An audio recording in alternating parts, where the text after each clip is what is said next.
Good morning everyone and welcome to our webinar this morning, which we are running especially for Mental Health Week. We're pleased to have so many of you join us today on what is obviously a very important subject. We will be sending a copy out of the slides out afterwards, so don't worry about trying to keep notes. They will be sent out to you along with the recording of the webinar. So before we make a start, as usual, we'd like to introduce ourselves. So I'm Victoria Templeton, HR Knowledge Manager here at HR Solutions, and together with Dom Greenwood, our Senior Health and Safety Consultant, we're going to be discussing and taking your questions on mental health. Together, we'll obviously talk about HR and health and safety support in the context of mental health, and so that you can then leave the webinar having a greater understanding of some of the things that you can do as employers. We're also joined today by Rebecca Johnson, who will be supporting us in the background from a technical perspective. Hopefully we won't get any technical issues, but if you should get any technical issues, then and if you can, put a note in the questions comments pane, and then Rebecca will try and look at the issue. So because we've got so many of you who have joined us today, we've put you all on mute. However, we do want to hear your questions. When you see this slide, it means we're going to be ready to take your questions at the end. But also, as part of the registration process, we invited you to submit your questions. And so as part of the webinar itself, we've incorporated your questions and we'll be taking those as we progress through the webinar. But obviously still continue to raise new questions as and when they arise, and using the control panel. So here's a quick run through of how you can submit your questions. So on the screen now you'll see an image of what the GoToWebinar panel looks like. So just simply type your question in the questions pane, and as I say, we'll aim to read out and answer as many as we can at the end. But of course, as part of the main webinar itself, we've got the questions that have already been submitted in advance. And when you see this slide, it means we're going to be running a confidential poll. We've got several in today's session to make it as interactive and informative as possible. So if you do wish to participate, then just ensure that you're not in the full screen mode, because for some reason GoToWebinar doesn't allow you to participate in polls in that mode. And obviously, as I said, the polls are confidential, and if you wish to choose to participate, then obviously that'd be really helpful for our discussions today.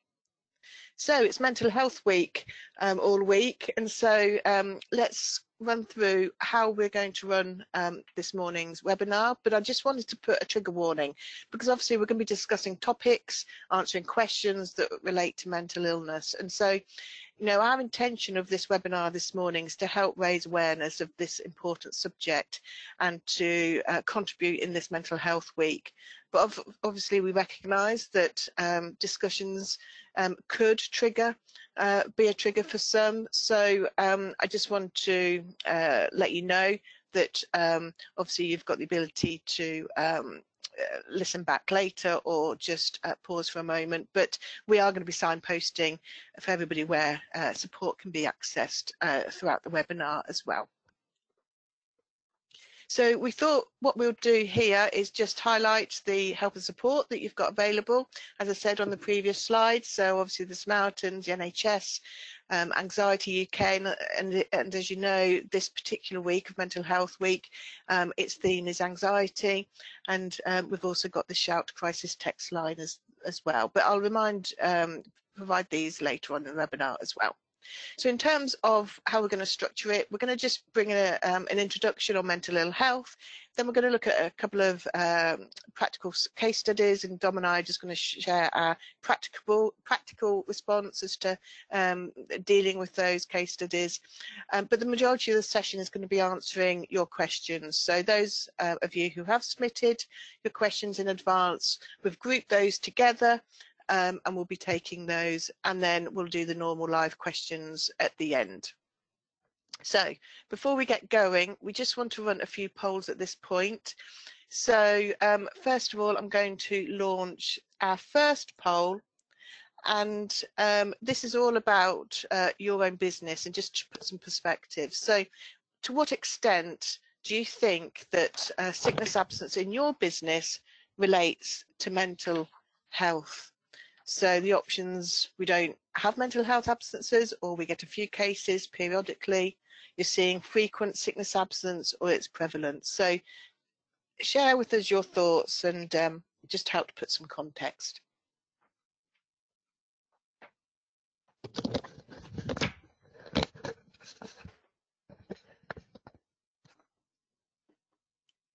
So I've got a few more moments just to vote.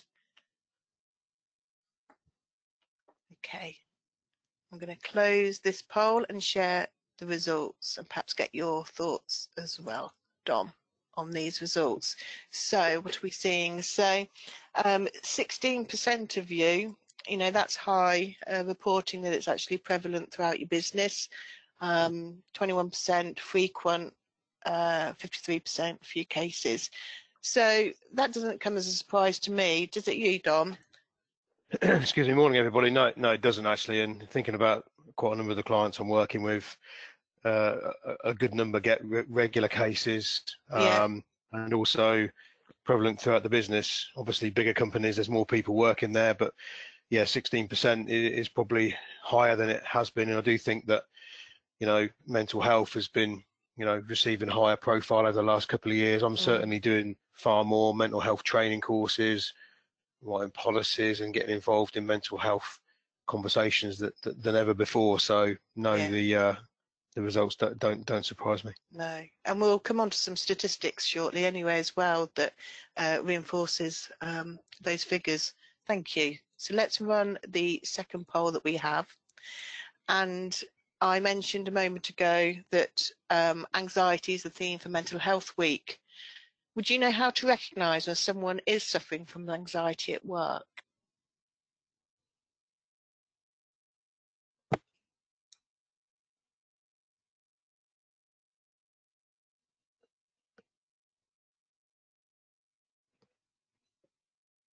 Keep it open for a few more moments.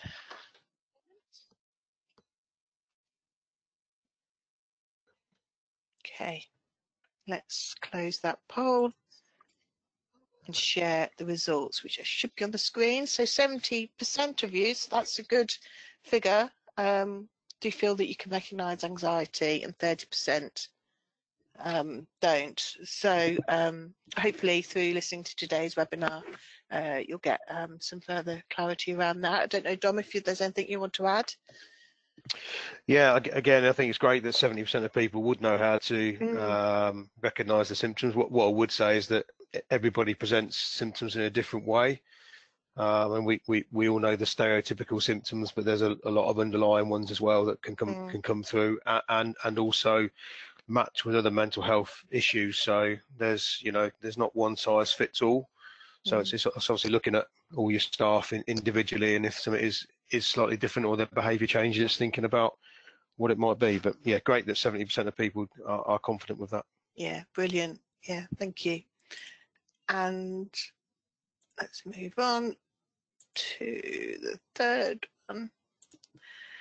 And this next one is entirely optional, but we thought just for the context of the webinar, and if you feel comfortable, our polls are obviously confidential, but if you're happy to share, then it's just, have you ever experienced poor mental health?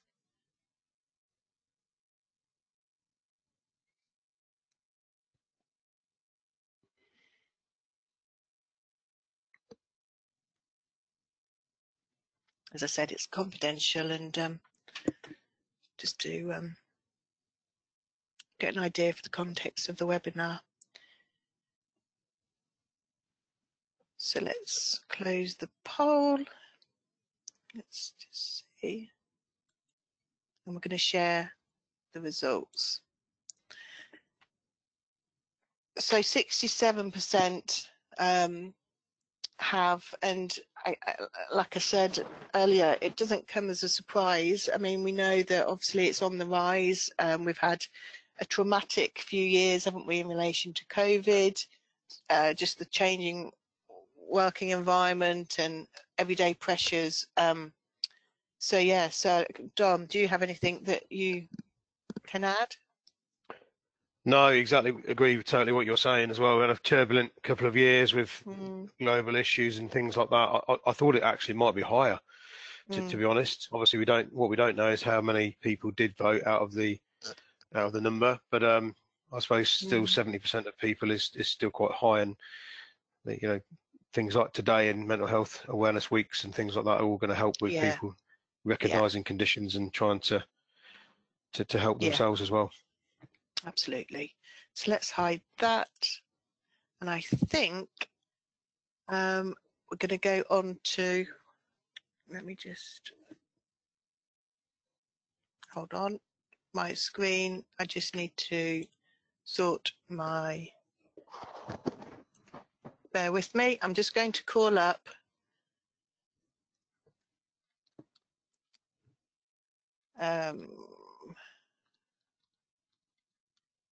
I'll get my screen back now, bear with me.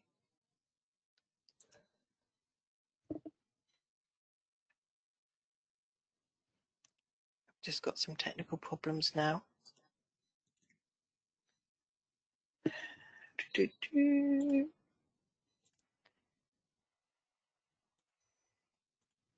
Okay, so let's get going. I think so. What I'm going to try and do is call up, rather than it being a poll, we're going to try something new, and this is what I'm trying to work out now. So,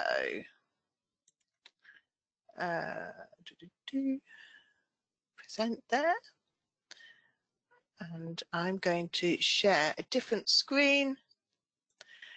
So, sorry about that. So what I would like people to do is, first of all, if you could go to the,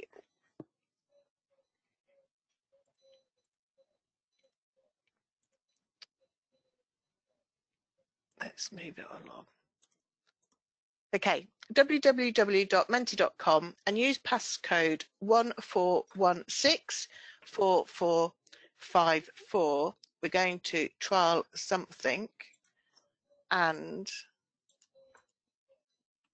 what I'd like you to do is, are you able to state 3 signs of poor mental health at work?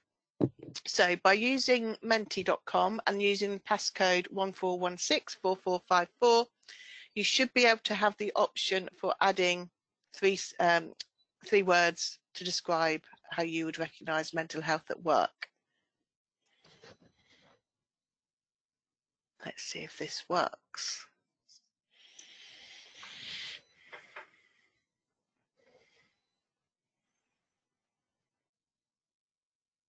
Here we go. So, and this is what we're going to see. So by adding your thoughts as to how you recognise poor mental health at work, we'll see how they all look.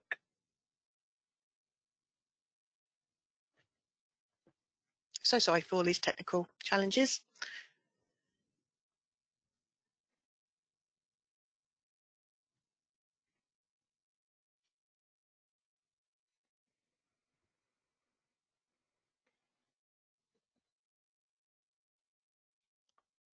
Okay, so That's great, isn't it, Victoria? Seeing all those words coming up, and also obviously there's some that change and some that get bigger and smaller. So I think to see that visually is really, really quite impactful. Yeah, and what I'm going to try and do is finish that now.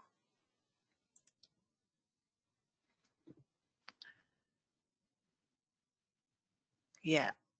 So yeah, appearing anxious, low engagement, being withdrawn, frustration, time off work, absolutely, changes in mood, change of attitude, really, really fascinating. And it's actually, it's good that you're able to recognise and identify these, because that's the starting point, isn't it? As line managers, being able to know at what point to pick up a conversation when you're starting to suspect somebody might be struggling with their mental health.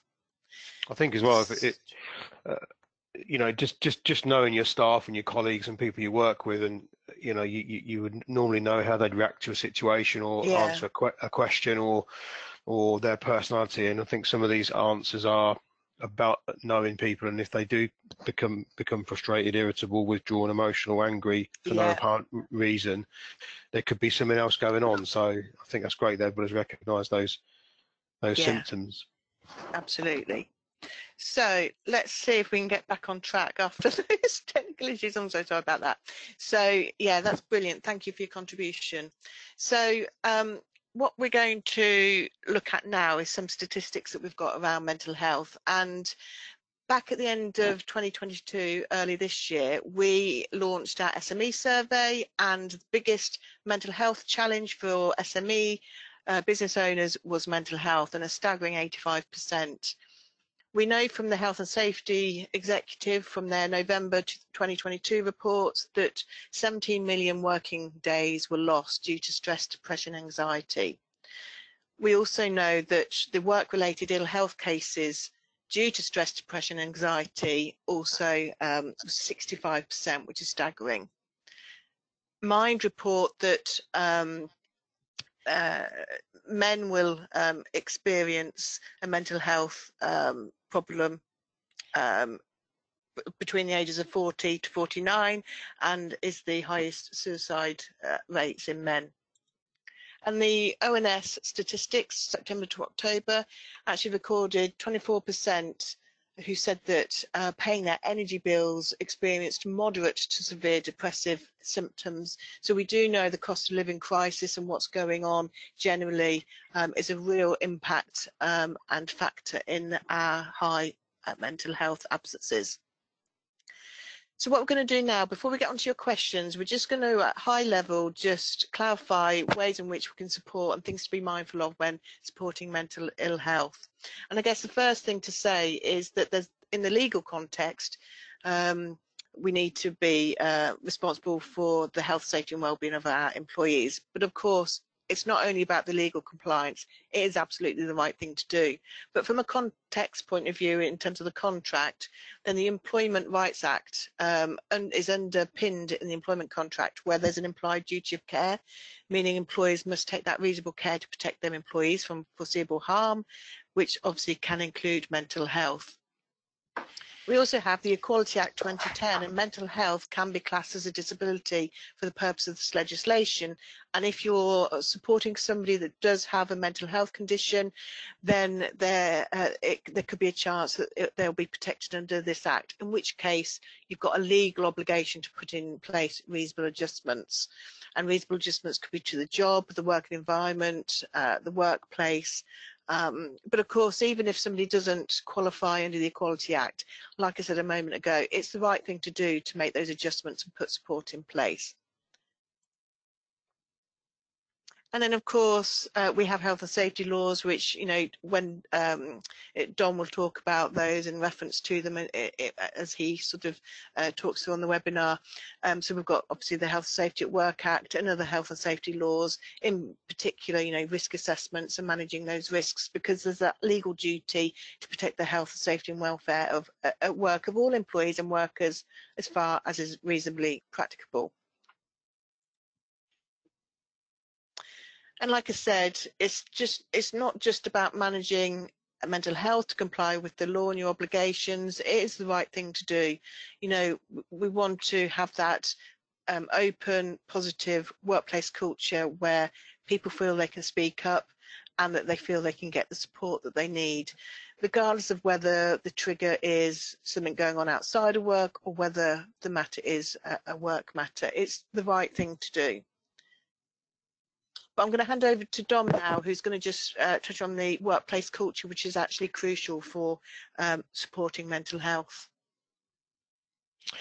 Thanks, Victoria. Yeah, obviously, what the workplace culture is a really important part of what we're talking about today, and certainly what I'm finding going around either clients or other companies that are engaged in our services is that the workplace often is quite a daunting place for people to be, whether it be because of other people, whether it be because of the workload itself, whether it be because of the environment. So creating this positive workplace culture is really important. That can only happen if it comes from the top. So if we start talking about our senior management teams, our senior leadership teams, maybe the C-suite, if you like to call it, the chief suite, however your business is structured, it won't work any other way if it's not cascaded down. So I'm seeing more and more mental health ambassadors being kind of trained internally, mental health first aiders. There's various terms for that particular role. Mental health hubs within companies where different people from different departments will get together and talk about different strategies, social events, different things that they can do to engage people. That's great across all different disciplines, really. So maybe fire safety, health and safety as well. And it doesn't have to be the same people; it can be different people. Yeah. But also trying to make things visual. And I think we're talking about that later on as in the webinar. But if people see maybe signposting or posters, or your mental health first aider is with a picture of somebody, it shows them that the company's taking it seriously. Equally, mental health policies and documents are great, but do staff know about them? And if you think about your workplace, you probably have got a health and safety policy statement somewhere that you can read. Or why not have a mental health policy statement so that all the staff can read what the company commits to and how they're going to support staff. So much the same as health and safety or fire safety, in the same way we're looking at doing it with mental health. So there's a number of different ways that the workplaces can be critical to, a positive mental health culture, but also a negative mental health culture. So thinking about stigma, what kind of language do we allow in workspaces, and are we kind of trying to stamp out that kind of language? And it's not about taking the fun and camaraderie away from the workplace, because we all like to have that, but it's thinking about the context of how we're doing that and how that might make people feel. Hopefully that's given some context to that part of it, Victoria. Yeah, and then we'll sort of come on to now talk about reasonable adjustments. So if you've got any sort of insights then, Dom, from that perspective. Yeah. Just thinking about, like we said earlier, it's about treating everybody as an individual and thinking about what kind of trigger point could trigger someone's mental illness. So if we're thinking about somebody that might have a PTSD issue from a traumatic event, or from the military, or whatever it might be, and they obviously disclose that to you, or you find out through a supportive conversation, and we find out that loud noises or bright lights can trigger that. It's thinking about what their role entails. So if they're working in a loud warehouse, for instance, it's thinking about how we would then deal with that person, because there's going to be loud noises, and it could be about adjusting their role. It could also be about giving them PPE and ear protection, or whatever that might be. So I think with any reasonable adjustment, it's going to be speaking to that person individually and working out what the trigger points actually are. It could be looking at their working hours. Some people suffer from things like seasonal attentive disorder, where you might have to change their working patterns because in the winter it gets darker and colder, and that then affects their mental health. So can they come in at different times, or can you provide different equipment or PPE to support them? So we as a company can help you with that. We've got documents and forms and policies and procedures and things like that. But also it's about obviously opening lines of communication and the being as honest and as transparent as you can with that colleague, and then seeing if the reasonable adjustments are going to work for them. And I guess that links into training and information, and that's our final element of how to support. So what have you what would you advise on that aspect, Dom? Yeah, sure. So we all know that mental health has received far more profile than it has ever before, because of global issues over the last, say, certainly 3 years, but the last, say, 5 years, it's certainly been more prolific. And there's a whole variety of mental health training available now, which is great. I would absolutely advocate that companies have what are called qualified mental health first aiders, and they've been on a kind of 6-hour course with an accredited body. And the reason I say that is because they will then receive the manuals and the training and the up-to-date techniques and the links, which is great. They could obviously then come back and train other staff in your company on a more kind of informal level, if you like, and you could then call them ambassadors or champions, mental health champions or something like that. But I think to have 2, 3, 4, 5 mental health first aiders or ambassadors in an organisation is great, because obviously you want to think about what happens when 1 or 2 go away or leave or go on holiday, much the same as you would with first aiders and fire marshals. But when you're thinking about the people who who might fit this kind of role is, you know, put it out there. I recently did a course for a company, and they put it out there, and 30 people wanted to do the mental health first aid course, which is unbelievable. So we've actually had to do 3 sessions because over 30 people wanted to do the course, which is fantastic. I'm not sure if you put that out there for health and safety or fire, whether you'd have a third of the organisation wanting to do it. So it's great that people want to do it. So it's thinking about who would be right for the role, but see who wants to do it, because it might be that they want to do it because they've got an issue themselves, and it might help them to go on the training. Information wise, I'm a very visual person. I think people like to see things. What you don't want is wallpaper around the establishment, because people just look at it and then forget about it. But I think whether it be a health and safety board or a mental health hub or an area where you can put up to date information, I think that's important. There's certainly a number of posters and things that you can buy, but also you could create your own, or it could be part of the hub that, or the group that creates that. So try and make things visual, try and create training programs and social activities, and then bring it together in one place that people can then visit and get the information that they need. Brilliant. Okay, thank you for that, Dom. Before we get going on to cases and questions, just got a couple of other quick polls to run. The first one, excuse me, is: do you feel your employees are comfortable in talking with their manager about their mental health?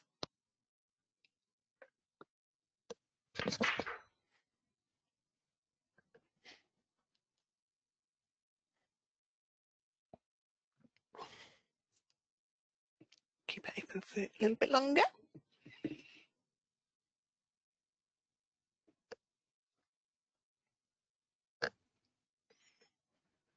Okay, let's close that poll and share the results with you all. So a massive 62% of you feel that your employees wouldn't feel comfortable in talking, and that's understandable. I think, like Dom, you said earlier about the stigma that's attached to it. What's your experience, Dom, from the clients that you've been working with? Yeah, this is pretty representative, and actually on the course I deliver, I put up similar stats, and there was a Michael Page survey that went out, I think it was probably last year, that almost reflects these figures, and I think it was slightly lower. I think it was sort of 55-58% of staff wouldn't feel comfortable. So yeah, I think this is I think we've got to look at our businesses, look at our cultures, look at how we talk to people, because it shouldn't be that way, should it? No. It's trying to wipe the slate clean and have a kind of open door policy where staff can either talk to each other or talk to their manager. And I still feel there's this taboo and stigma about mental health, that if someone's experiencing an issue, they naturally feel that if they talk to somebody, they're going to be hauled in front of the HR manager, and it's going to be seen as a negative, and they might lose their job, or they might be, it's going to get round and they're going to be made a laughing stock of. And I think that's a historic thing, that maybe the words mental health were seen as very negative, but I do think that's changed over the last 3 to 5 years. And as we saw from some of the stats earlier, that quite a number of people have experienced mental health issues themselves, and are doing so at the moment, whether it be through personal reasons, through the global pandemic or energy prices, or whether it be inside the workplace. They all add up together. So Yeah. Companies need to start believing that they're one team and there to support each other. Yeah, absolutely. It comes back to the workplace culture, doesn't it? And the training and information that employees can provide to help educate and make it a normal conversation, but yeah, so thank you for that. I'm going to quickly bring up the final poll before we get going on the case studies. And from the slightly different angle, do you feel comfortable having a conversation with one of your colleagues about their mental health?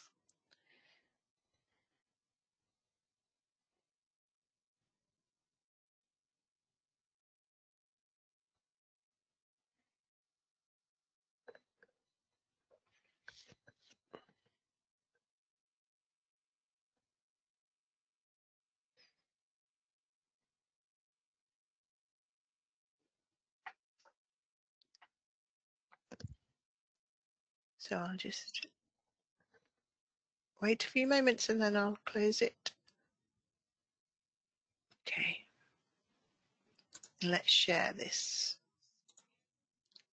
So some really positive numbers here then, Dom. 83%. That's massive. Yeah. I mean, sorry, I'm jumping into it there, because I'm quite excited about that. But you know, 83% of people do feel comfortable and confident having that conversation, which I think is fantastic. And I do think that's how things are changing. I think if we'd have asked that question maybe 3 to 5 years ago, it would have been probably the other way around. So I just don't think people knew what to say, what to do, how far they could go. They didn't want to be that involved. But I think because of the profile and because of days like today and because of weeks like this week, you know, people are more than happy to now talk to each other. So that's a great result. Really good. Brilliant. So let's hide that and move on. Here we go. So we've got a couple of case studies, and we're going to give our health and safety and HR perspective on each of them. So the first one, Dom, I guess in this situation, a member of the team has personal issues going on outside of work, and he is really struggling in his work. The manager's seeing a drop in the performance with errors being made that is actually really unusual. We've seen a change in his behaviour, becoming quiet, isolating himself from his colleagues, peers, and seems to be irritable. So obviously there's an implication on his working relationships. So, Yep. Dom, from your perspective, how would you approach that scenario? Yeah, I mean, this is quite a frequent case study. If I'm honest, somebody's noticed somebody having a drop in performance at work. Maybe they're struggling with their work, making errors. There's been a change in their behaviour, quiet and being isolated and irritable. So I think if you're comfortable in talking to that person, absolutely do so. Obviously, if you're not comfortable talking to that person, and this is where the mental health first aider role would kick in. So it's making that person aware that so and so looks like they're struggling. I think they could do with a chat. So if we just take the scenario that you're going to talk to that person, obviously you need to try and make contact. But what I would do is think about where that's going to be. You don't want to be talking to that person in the middle of the canteen or in the staff area, because obviously we don't want other people to be taught here in the remnants of the conversation. So it's thinking about where they go. Maybe it's on as they're walking out, possibly on the way home. Maybe it's in an area where they frequent on a regular basis. But it could be that if they are isolating themselves, that they may not be in those areas anymore. They may be taking themselves off outside or into lesser used areas of the business. So if we can try and find them, it's about approaching them. Obviously, it depends how well you know them. Obviously, if you know them quite well, then your language and your kind of familiarity will be slightly different. But either way, it's going to be about, can we have a chat? I've noticed you've not been yourself recently. Is everything okay? Try and use non-threatening body language, open-ended questions. They'll probably will say no, everything's fine, and not want to talk about it. But I think you need to try and persevere, because, as we know, Ask Them Twice was quite a well-known campaign. If somebody says, yeah, I'm okay, we'll ask them again, you sure? I've noticed a change in you. Shall we have a chat about things? It may be that the person doesn't want to open up, and it may be at that point that's the end of that conversation, and then you then keep an eye on them over the next sort of few days, and if there's no change, you go back and say, look, I tried to talk to you last week, but I've noticed you're still not yourself. Can we have a chat? Why don't we go and have a coffee together? Why don't we go for a walk together? Maybe suggest an activity that you can do together. It doesn't have to be outside of the workplace. It can be at lunchtime, break time, on the way home, or whatever that might be. Now, what we don't know is what they're going to tell you, because it could be something that's really gone off at home or personally, or something's happened in the workplace. So, what this case study doesn't tell us is what the person has had, and obviously it could be a number of things. It could be a domestic issue, it could be grief, it could be a financial issue, whatever. What I would say is try and prepare yourself for what they're going to tell you, because you don't know, one, what it's going to be, also how it's going to affect you. If they tell you something quite traumatic, you might need to think about how that's going to affect you. It may also bring up adverse reactions from something you may have gone through a number of years ago, actually. You may have gone through something similar. You don't know, and it's a bit like the trigger warning that Victoria mentioned at the beginning of the presentation, that you don't know how hearing information and kind of news is going to affect you. So try and prepare yourself for what they're going to tell you. What we're not is clinicians. We're not mental health experts. We're not mental health psychiatrists. So we won't have all the answers. And I think you need to be honest and open with that. You know, I'm here to talk to you. I'm here to try and help you. But we're not professionals in this field. And even myself, I teach the 1 and the 2 day courses, and I get involved at a lower level. But I'm not a professional in mental health at all. So signposting is a really big thing. So Victoria put up some of the well-known ones, the Samaritans, the Shout Tech Service, and also Mind. But there are loads and loads of others. So if that's available in your workplace, it could be that, depending on what they tell you, obviously, that's where you can signpost them to. But I think regular check-ins as well. You know, can you let's meet again Monday and see how you're feeling. Let's meet again Wednesday. Maybe I'll have 5 minutes. Why don't you contact me via WhatsApp or text or whatever it might be. I think the other thing is to think about, and I'm sorry if I'm going on, is how far you're happy to go with this person, because what you don't want it to do is then take over your life, your work, not only your working life, but also your home life. What you don't want to be getting is messages at 9, 10, 11, 12 o'clock at night all weekend when you've got your own family and kind of your own time. And I've been in that position, and that's quite difficult when you're dealing with somebody in the workplace from say 9 till 5, and you're more than happy to take messages and probably calls up to a certain period in the evening. But then when it keeps happening more regularly and on weekends and bank holidays, it then becomes a little bit difficult, and you then don't feel like you can say to the person, because they'll be like, oh, well, don't worry now. Yeah, that's fine. You obviously don't want to talk to me anymore. And it's managing that relationship if you're only kind of work colleagues rather than friends. So it's difficult, and I think this is why a lot of people don't want to get involved in these conversations, is because they don't want to then be drawn into something that could then impact them and or their family, which, you know, I do understand that. So it's thinking about trying to keep it time bound, in that, you know, maybe you'll get a text every morning, or you'll call in with them every other day, or whatever's going to work for that person. So there's a number of different things that you can do, but it's about making that having that initial conversation in a kind of quiet area, being confidential, listening to them rather than you talking. It's about them talking, using open-ended questions, non-threatening body language, and really signposting them to something a little bit more professional. One thing I would say, there are loads and loads and loads of mental health apps available now. It could be that you get them to download one to their phone, where they'll get a positive message every day. They can check in with how they're feeling. Something that a lot of people use is something called the mental health continuum. There's a whole variety out there where you can sort of think about how you're thinking and feeling on a daily basis, and it can be red, amber, green, which could be, you know, sort of good, bad, and not so good.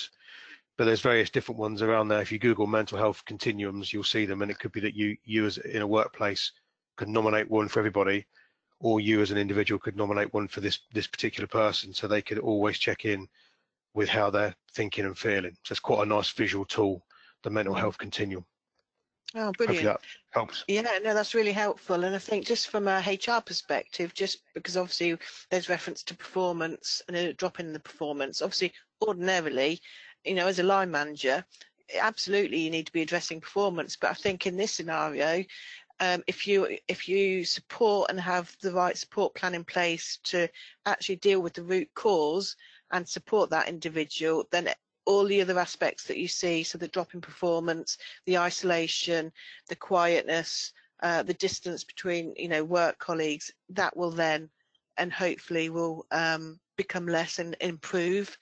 So don't go gung-ho in addressing performance, you know, address and support the mental health, and then you'll see a positive impact on all the other things. Yep, exactly. And yeah, and then we've got a second case study. This is where somebody is on long-term sick, and that sickness is due to depression, anxiety. They're citing work-related reasons as being the cause. and as a line manager, it's difficult for the contact because maintaining it is becoming challenging. The fit notes aren't sent in a timely way. The individual doesn't respond to calls and your contact, and it can get really challenging then to be able to support and manage that individual. So I guess if I think from a HR perspective, you know, ultimately where work-related reasons are being cited, then it's about addressing those, because that's the barrier for them being in work, and it's about breaking down that barrier to get them back in. And yes, you need the communications and the discussions, and where if you're having challenge in getting those communications and engagement with the individual, then it's trying to then think of how can you try different approaches to make contact. And you don't want to be hounding with regular voicemails and frequent phone calls, but equally, you know, you should be trying to attempt to make reasonable contact. And it might be that you send a softly worded letter to them saying, I'm really concerned for your welfare and your health, been trying to get in contact with you, please can you give me a call on this number. You know, it's trying to think of different ways of approaching them. Obviously it's a fine line, because you've also got to balance the need with allowing them time off work to receive treatment and recover, but then striking the balance with the need for keeping informed. Technically, they're under contractual obligations, aren't they, to keep you informed of their absence. And obviously you don't want to have to go down any more formal route. You want to try and deal with it informally, to try and engage with them and get them to make contact. From a work-related point of view, then obviously the grievance process, the policy, sorry, is a key tool for helping employees get their concerns dealt with. So it's about informing them of what tools and measures are in place to help them get their issues dealt with. And in the case, if I think about the cases that I've dealt with in the past, when there's work-related issues and then an individual is off sick, then writing to their GP, and a lot of time the GP will actually say it's in the health interest of that individual to face up and deal with their work issues, because if they don't, then it's just going to prolong their ill health. So actually quite often you'll get many GPs writing that it's in their best interest to get things addressed and dealt with. Obviously each case is very different, but being able to write out to their GP, it can be a really helpful tool. So yeah, so I don't know if you've got anything to add, Don, from a health and safety perspective, in terms of anything that you would do if you were to be involved, the manager came to you for support and help. Yeah, I mean, I agree with everything you said. What I probably would do is think about looking at a mental health risk assessment. There's a number available which can sort of drill down into different kind of components, and obviously we know in this particular case it's depression and anxiety due to work-related reason. So it could be that by looking at the mental health risk assessment, it then looks at what, you know, why it's happened, can we stop it happening again, looking at sort of SMART goals for the individual. There's also workplace wellness action plans that they're more commonly known as WAPs, WAAP, that can be put in place to try and stop this kind of thing from happening. Everybody deals with things differently, as we know. So one person being stretched at work and having sort of deadlines, they'll react in one way, and somebody else could obviously react in another way. What I would say, it may be that this particular case is coupled with something else that's going on. What we don't know is what's going on as well. It could be that there's a stat that if somebody has 1 to 3 negative issues in close succession, that can then turn into a mental health issue. So what we don't know is that what else is going on. So it could be that the work-related issues could have been the final straw, and someone else has just tipped it over the balance, if that makes any sense. So again, I think it's still about having the supportive conversation, and, you know, is everything else okay, and what's going on, you know. So everything we said earlier about the other case, I'd absolutely relate to this one as well, coupled with all the HR sort of information you gave as well. Brilliant. Okay, so I'm going to move that poll to later, because what we're going to do is we're going to jump into the questions. I'm conscious of time. We're going to get through as many as we can, but what we're going to do is issue an article next week where we'll collate all the questions and provide it written out as well. But we're just going to have some discussions on the questions that you've all kindly submitted. Now, I'm hoping my animation doesn't move on. And it has. So this is where I then call, help, Rebecca, please stop the animation. So if I go back to the first question, which is, so somebody submitted the question about they're struggling to source an occupational health provider that focuses on preventative and proactive support. This is an obstacle on our wellbeing strategy. And I'm so sorry about this. I'm getting dizzy. I know, I'm sorry. Today is the worst webinar for technical issues, can I just say? Which is not bad in the 4 years I've been running them. So we are struggling to source an occupational health provider. So Dom, what would you say on that question? I mean, there's a number of occupational health providers around, and we talked yesterday, didn't we, about this? And you know, we're both in agreement that employee assistance programs are a really good thing. That, you know, if companies can get involved with those, again, there's a number out there. We use them as well, that can help with this kind of service. If you can't physically get one, it would be an obstacle on the wellbeing strategy. But it's thinking about what other things you can do internally, you know, to try and bolster the wellbeing strategy. Whether it's engagement surveys, whether it's sort of social events, whether it's regular check-ins, whether it's hubs. There's a number of other strategies that you can use. But if it absolutely is an occupational health provider that you need, maybe it's more of a I'm not sure. What's your view, well, Victoria? For me, occupational health, so where I've used occupational health, it's always been reactive to a situation. So it might be I've been supporting in an absence management formal case. It might be somebody is at work but struggling, so I've been working with the manager to engage in occupational health. So it is always pretty much like a reaction and dealing with that particular point in time. But quite often as well, I would ask questions of the occupational health around, do you have any recommendations for preventing future mental health issues, and just get there, or do you have any further advice or guidance that the employer we can do to further support? So that is opportunities in the process to put proactive questions in. But generally, when you go to occupational health, it is because there's a situation already happening. But like you said, it complements the whole wellbeing strategy. So there are other measures to use to ensure that you've got that good wellbeing strategy in place. And like you say, the EAP, yes, that can be a reactive thing as well. But actually, line managers, you know, they can use an EAP, saying, I'm a manager, I've now got a team of 10 people. Do you have any advice for me about how I can protect and support mental health? So try and think of it that way rather than doing it as a response to something. Yeah, totally agree with that.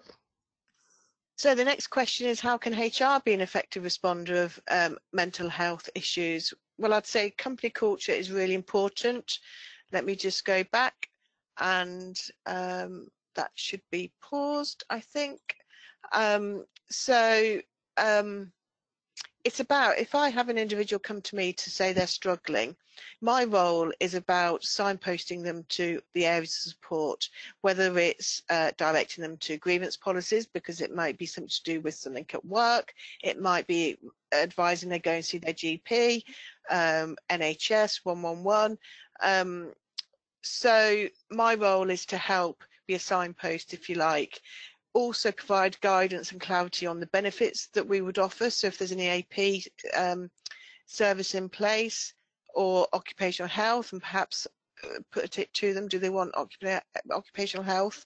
So that's the role of HR, to make clear to the whole workforce that what's available to support, and signposting them where to go, because it's also about ensuring our policies are implemented as well, and that employees are fully informed and communicated with on everything that's offered in the workplace.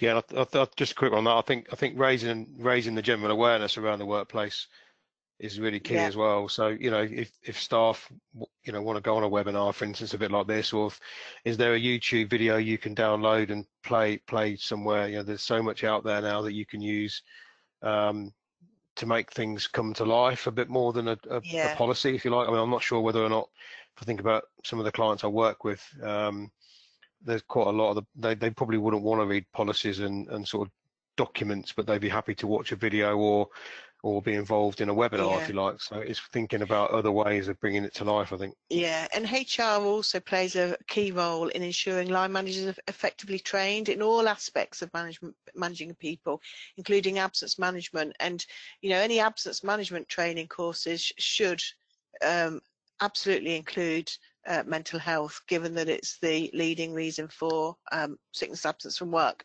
So so HR can also play a role in training and educating not just employees but line managers as well. And if I move on to the next question, how do you do a return to work risk assessment, Dom? Because obviously if you think of a normal risk assessment, it's very much dealing with the physical circumstances like temperatures in the office, lighting in the Yep. office, things like that. So what would you suggest is looked at when you do a risk assessment for mental health? If I'm honest, it's the same kind of thing, really. A risk assessment's a risk assessment. So it's thinking about what risks and hazards are in the workplace that could potentially trigger a mental health condition. And again, what we know of, there's so many different mental health conditions, and a number of them present themselves in the same way. So it's thinking about the individual, and what we're not going to do is do a mental health risk assessment that's going to kind of cover everybody. It needs to be more of an individual one. It's a little bit like when you do a pregnancy or maternity risk assessment. It's for that individual person, and it's linked to their job role. So I'd absolutely advocate doing an individual mental health risk assessment. Now, obviously, a mental health policy would cover everybody, because obviously that's the commitment the company's made to everybody in how they're going to manage mental health. But an actual mental health risk assessment, I would look at it from an individual's perspective and think about why that person is having a mental health issue in the workplace and what the risk assessment is there to do. So it could be physical things like lighting, sounds, tasks, that kind of thing. But equally, it could be, as we said earlier, it could be the time of day. It could be what they're being asked to do. It could be the fact that they just can't get out of bed in the morning and come in because of what's going on at home. And obviously, the risk assessment you're doing in the workplace may not pick that up. So I think it's about making it very individual. It won't be perfect, because are any risk assessments perfect? Probably not. And also don't be afraid to change it. So just because it says one thing on one given day doesn't mean to say that you then can't change it the next time you meet, or if you notice something different. So it's a living, breathing document that you can obviously keep updating to make sure it fits the individual and is a tool for them, is what I'd say. Brilliant, thank you, that's really helpful. And this is a really interesting question that's come in. So many people don't share their mental health because of the stigma attached to it, and therefore being afraid of being judged. So how, as an employer, can we overcome this? I'm happy to take that. I think it's about that positive culture in the workplace, and it's also about stigma being kind of eradicated as much as possible in the workplace. And if we go back to thinking about some of the language we can and can't use in the workplace, there's a number of terms that if we were to say them in the workplace, and in fact if I was to say them now, people would be absolutely horrified that I'd mentioned it. So if we think about the protected characteristics of people, if we're going down the HR route, there's a number of terms and words and language we just wouldn't say now. 25, 30 years ago we may have done so, but things have changed. I think stigma needs to be put in the same kind of bracket, and there'd be some words that as an employer, as a director or a manager, you just wouldn't accept in the workplace, and it's about having probably a zero tolerance to those kind of words.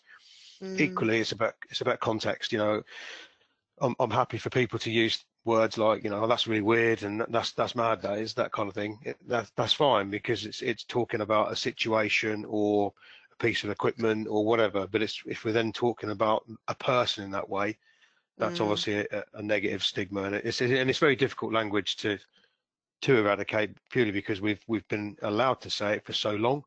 And actually, if you go in a school playground, and I've got two young lads, 16 or 13, and some of the stuff they come home saying, I have to pull them up on almost every day, because it just wouldn't be acceptable in the workplace, yet in the schoolyard they kind of all say it. So I think it's about, and it is hard, but we wouldn't make references to people's race, religion, or sexuality in the same way. So I would suggest it should be the same with this. And I think that's got to come from the top. It's got to come out of the boardroom. It's got to be put in mental health policies. It's got to be, it's got to be sort of made aware that we won't tolerate this language. We're a fully inclusive workplace, and mental health should be treated exactly the same as everything else. So if you think about somebody with a physical disability, you probably wouldn't make reference to that if somebody was undergoing treatment for something. So this should be the same. So, and I guess from a HR point of view, making sure, like I said, any absence management training absolutely talks about mental health and tries to remove the stigma that's attached to it. So, HR's got a key role as well to play in that. Brilliant. Thank you, Dom. I think as well, though, it's about, sorry, just quickly on that, it's about setting a precedent, isn't it? And it's the same with anything. If one person's being, and I won't use the term reprimanded, but talked to about using a derogatory term or a mental health term, and then the next person isn't, and they're still allowed to then carry on in the factory or the warehouse or the canteen or whatever.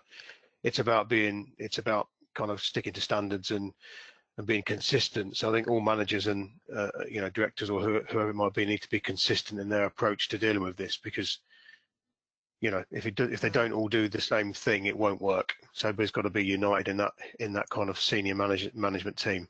Yeah, is what brilliant. Brilliant. So next question. I'm conscious that we're it's nearly 11, so we're happy to carry on. So please bear with us if you're able to as well, but we'll try and get through the last few remaining questions as quickly as we can. So, Dom, how do you support someone who doesn't actually recognise that they're not coping? This is a really hard one. And this is difficult, isn't it? Because we may have seen a change in someone's behaviour, mood, performance, appearance in the workplace, but they may not have realised that. And obviously that could be a very bringing them to reality with, well, what do you mean I don't look very good? What do you mean I'm not doing my job properly? So it's about talking to them. Again, it's the supportive conversation. It's talking to them. What we're not going to do is go straight in and go, cool, you look terrible today, or your work's rubbish today. What's going on? It's about thinking about how we're going to frame that. Absolutely. If we can give examples as well. So you did this last month, but for some reason this isn't as good this month. Is everything okay? What's going on? So I think it's difficult, especially if they're like, no, I'm okay. It's persevering, it's talking to them, it's communicating with them, it's making them feel comfortable in an environment where they're happy to talk to you. Because what we don't want to do is potentially go down an HR route where they're going to get disciplined because they've got an issue. I think with helping them to recognise examples is the best thing, because it's not subjective, it is objective. So you can refer to in the past examples of where they've been involved, engaged with team discussions and meetings, and then some examples of where you've perhaps seen a change in the behaviour in those environments, those settings. So using examples is absolutely the way to go, because it's objective. Brilliant. So these two next questions are really interesting. So how far can we go in our conversations with a colleague when talking about their mental health? And at what point do we need to suggest outside help? Because I know a lot of line managers, sometimes they inadvertently take on the burden of responsibility for somebody's mental health, but they're not medically trained. They're, and it's where do you draw the line, and how can you help? I think if you look at the first question first, you go as far as the colleague's willing to go, really. If they're happy to keep talking about an issue or something that's happened in their past, or they're going through something at home, and you're happy to listen, I think they obviously trust you, see it as a privilege that they're confiding in you, because they obviously trust you and they've got your confidence. So yeah, it's as far as they're willing to go. As you've already said, we're not clinicians, physicians, psychologists, or anything like that. So we don't probably know the best treatments, but I would suggest that with regards to outside help, I would probably think about quite at an early level. Mind and Samaritans and all those organisations have got trained counsellors and people and strategies and things that are proven that can help at an early level. So I would suggest that I'm not passing you on. I'm not saying I don't want to talk to you anymore, but these people they're all trained. They've got some really good stuff going on. So why don't you go and have a talk to them and come back and tell me how you've got on. Come back and show me the app. Come back and tell me what you've done. So you're still checking in with that person, because what you don't want them to do is think that they're giving you're giving up on them. But obviously, early intervention is early care. So I think that let's get some outside help as soon as possible, but keep talking to them as well. I think from an HR perspective, so when I've been in either informal welfare meetings or even formal sickness absence meetings, it's okay to be asking questions relating to their mental health, because if it's the mental health that's the reason why they're in a welfare meeting, or if they are in a formal meeting and then introduce mental health as some of the context as to why their absences have been high, then absolutely, as a line manager, a reasonable line of question is around about the triggers, how it impacts them, are they on any medication, because you then need to know about how you can support them in the workplace. So if somebody's taking medication that perhaps is making them drowsy in the morning, then do you want to then have that conversation around, well, should we have a think about shifting your start time, so it gives you that that bit of freedom in the morning to know that you've taken your medication, it's had that time to settle, and then you're coming to work not with those side effects. So it is okay to have direct conversations about the medication somebody may be on, any treatment they're seeking, how it's making them feel, the impact, because ultimately you need to make sure that you've got the right environment for them when they're at work and supporting them. And sometimes I know managers can feel a little bit uneasy about asking quite personal questions, but it's part of absence management. Clearly, if there wasn't any mental health issue and you were suddenly asking about, have you ever had counselling before? I think that's a bit random. Why would you be asking that? That's different. But when you're sitting in front of somebody and there's an absence matter that you want to be talking with about, then clearly you've got genuine, reasonable reasons to ask those questions. Yep. So we've had several questions. We've grouped them together, and it's about supporting colleagues who are dealing with mental health, either because they're bereaved, either perhaps as part of their pregnancy or maternity, postnatal depression perhaps, or even they're struggling with their mental health because of the menopause or perimenopause. Or even ADHD, because sometimes when people have a diagnosis of a medical condition, quite often mental health can be a secondary element to their health concerns. So do you have any other pieces of advice, Dom, particularly to do with these areas? Yeah, so what I would say is, if you know someone's going through maybe a bereavement, or obviously they're pregnant, or any of those other perimenopause, ADHD, whatever it might be, you need to if you're going to go and talk to them, you need to find out as much about that subject as possible. Now, again, many of us have been through, in fact, all of us will have been through bereavement, and potentially some of those others as well. But it's, get your facts and figures, so to speak, in line, because what you don't want to do is then, come unstuck when they're talking to you. Again, we're not, I've said this a number of times today, we're not counsellors or physician psychologists, so we're not expecting people to know to the nth degree how ADHD works. I certainly don't. I know the basics, and the same with perimenopause and the other topics you've got there. What I would say as well is that just talk about it. How does that make you feel? you know, what have you got, what have you got in place so far? How can we support you in the workplace? So it is a lot about fact finding in that early meeting about, you know, what does that mean? You know, they might be more than happy to tell you about what, you know, what does ADHD mean, because we've heard the term banded around quite a lot. But and I don't know if anybody watched the Sam Thompson documentary, the guy from Made in Chelsea. I did last week, and that was all about ADHD. That, you know, he's just found out these ADHD positive, and it's about how it's made him feel, how it's made his girlfriend feel, and things like that. So it's quite an eye opener. Equally, the Matt Willis documentary, the guy from I Busted, I did don't know if see you it saw last that one. night. It's fantastic. Yeah. I mean, you know, I could really identify with that as well. So there's a number of high-profile people that are going through exactly the same issues that we're talking about today. So I would absolutely advocate watching some of these programs and documentaries and things like that, because they're really, really good. But again, if they're happy to talk and they're happy to give you details, and, you know, then just listen. Sometimes that's enough, because they don't feel they can talk to people at home, or they don't want to burden their wife or their mum or their children or whatever it might be. So it could just be just talking to people is enough at this early stage. Absolutely.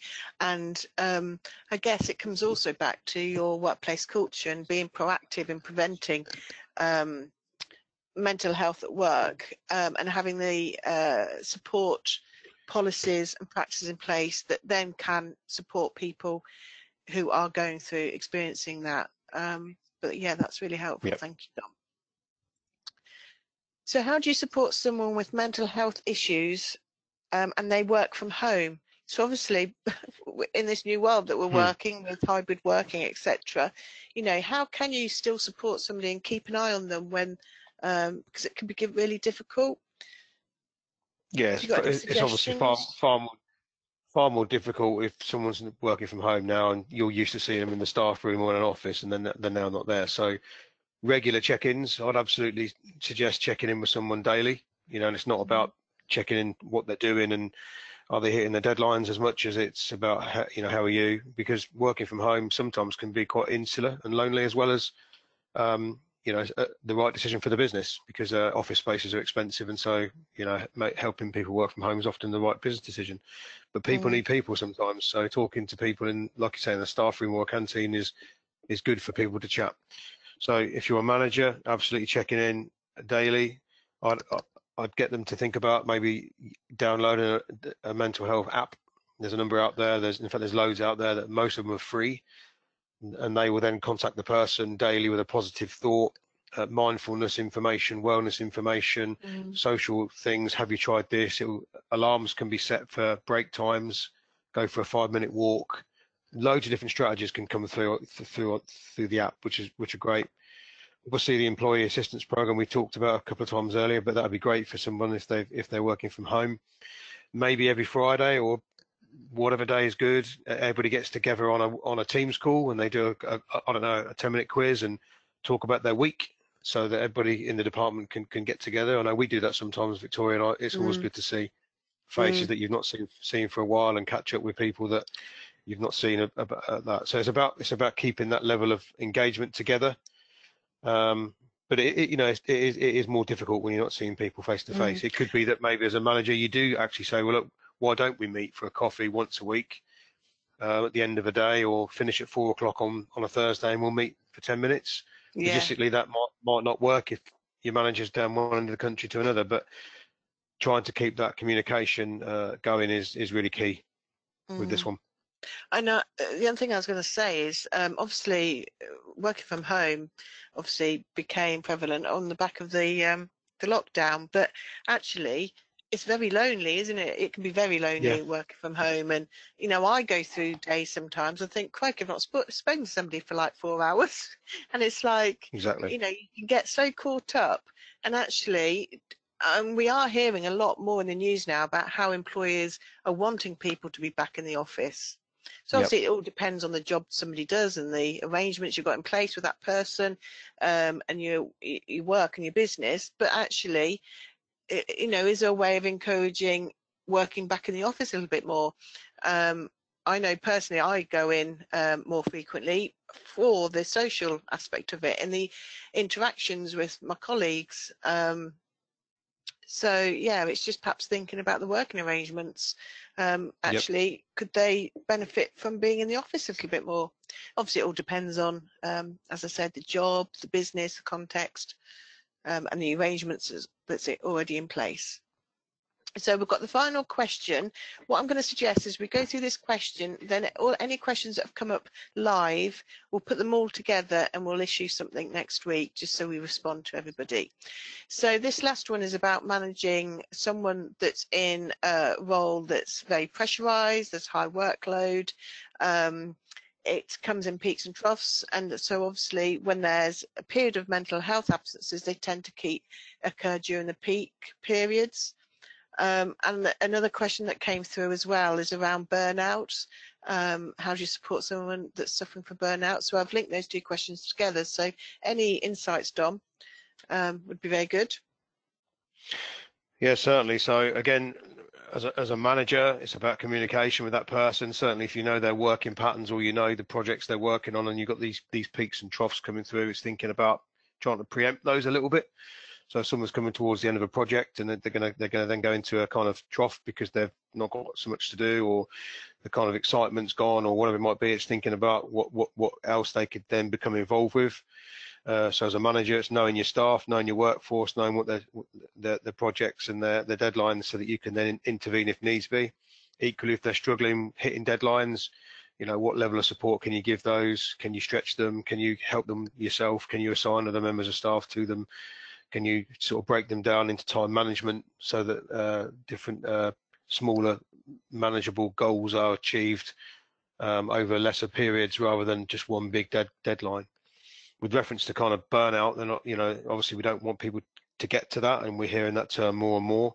Yeah. Because obviously more people are doing, so less people are doing more things, if you like. There's certainly, I'm seeing more and more companies not recruit for roles, and this obviously chunking down that role and giving it to 3 other people, and then it happens again and again.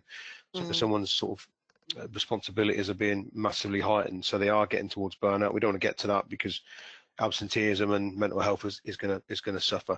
So again, it's thinking, I think for me, it's thinking about smart goals, maybe making things visual, so that things can be looked at, so that we know exactly where we are with regards to targets and project deadlines and things like that. Again, there's a number of apps that will help people manage deadlines and targets and things, and you can sort of look at percentages, red, amber, green, different continuums. So it depends what kind of person you are. For me, I like to see what I'm doing and how far towards the end I am, rather than kind of just looking at it at the end. What about you from an HR perspective? Is there any other different? The thing I was thinking is around so there's talk about the right to disconnect from work, so no emails after 6 o'clock. I know I was just finding out about there's calls for that to be law. I know it's already happening elsewhere in Europe, but yeah, so no emails after 6 o'clock. It's about giving people the right training if they're struggling with their time management. So what tools can you equip them with to be more effective in managing their time? Assertive training, the ability to say no, and yeah, when requests come in. It's those things really. I agree with a lot of what you say, Dom, on there. So let's move on. So they're the questions that came through as part of the registration process. So thank you everybody for sending those in. Just want to let you know that to support Mental Health Week, we've got your own SME toolkit that's available. So there's a mental health policy. We've got a guide that's 10 things to do if employees struggling. Obviously, we offer mental health first aid training as well as mental health ambassador training. So you can find all that on our main website. If you're a knowledge-based user, then there's lots of templates and policies available as well on the knowledge base. And then you can use a QR code here if you want to get a copy of our SME business survey. As I said, it highlighted that stress and depression was mental health, sorry, was the biggest challenge for SME business owners going into 2023. This is the slide that I had at the start. It's just in relation to some help and support, but like Dom said, there is so much support and helplines out there. I've just picked a few. Obviously the NHS is a main go-to. Samaritans, you've got lots there, so do reach out as necessary.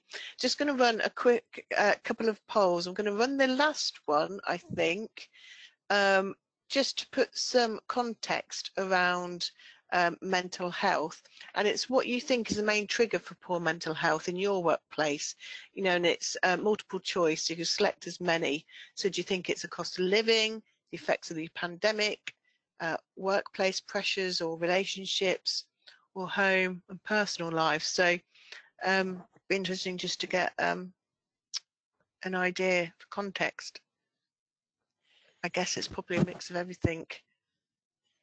Yeah, I'd probably suggest it'd be interesting to see how this result comes out. Yeah, I'm going to close this one and just share those. So actually 94% home and personal life, workplace pressures, relationships 78, so that's fairly high.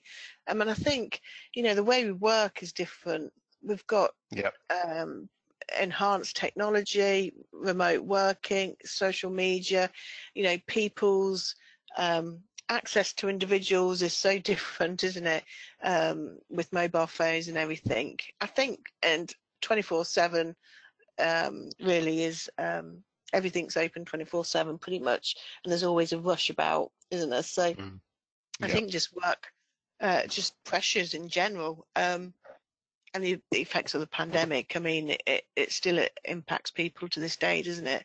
Especially children, teenagers.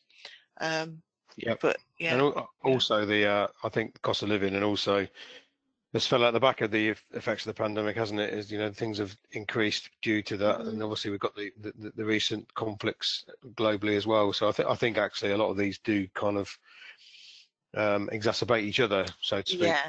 Yeah. Okay, and then the final poll is just really whether you would like to find out more about any of our services that we offer. So whether that's training, HR services, obviously health and safety, the knowledge base that I mentioned, so that's our portal, our knowledge base that has all our template letters, policies, articles, or payroll. So do let us know, and then we can follow up with you after the webinar. So I'll leave that running for a little bit.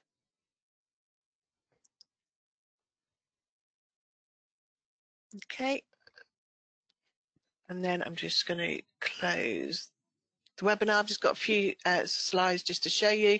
These are all the training courses we offer in line management. So it covers all aspects of the employment life cycle.